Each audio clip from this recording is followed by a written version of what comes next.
কিছু কিছু বন্ডফির আছে না, বন্ডফির এরা আহলে সুন্নাত আল জামাতের সব কিছু নষ্ট করে দিয়েছে।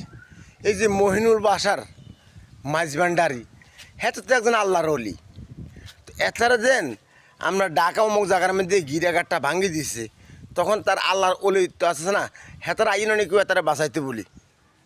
আর যে আল্লাহর সাথে শেরকি কথা কয়, সেটা করে কি প্রশাসনের নজরে হরে না।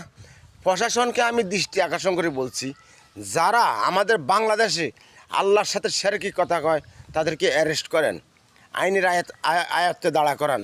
আমার অনুরোধ, বাংলাদেশটারে এরা অধঃপতনে নিয়ে যাইতেছে। যারা আল্লাহর অলি আছে সঠিক, তাদেরকে ছাড়া যে বন্ড ফিরে আছে না, ওদেরকে আইনের আয়ত্তে নেন।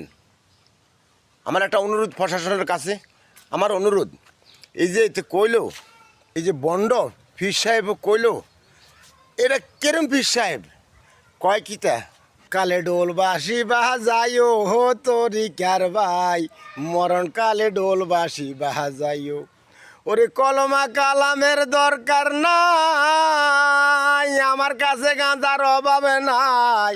ওরে কলমা কালামের দরকার নাই, আমার কাছে গাঁজার অভাব নাই। মরণকালে ডোলবাসি বাজাইও তোরি কার ভাই, মরণকালে ডোলবাসি বাজাইও। আমার মরণকালে ডোলবাসি বাজাইও ও তোরি কার ভাই, মরণকালে ডোলবাসি বাজাইও।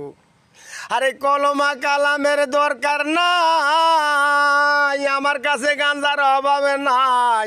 আরে মরণকালে আইকাওয়ালা বাঁশ দিও রে তরিকার ভাই, মরণকালে আইকাওয়ালা বাঁশ দিও।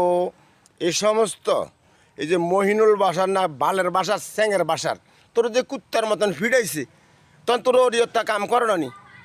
এই সমস্ত বন্ডামি ছাড়ে দি, আল্লাহর বিধিবিধান অনুযায়ী কোরআনের কথা ক, নলে হালার তালা করে তোকে মতন বন্ড ফিরে করে কেন স্যান্ডেলি বাড়ি হালার তালা রাইছে।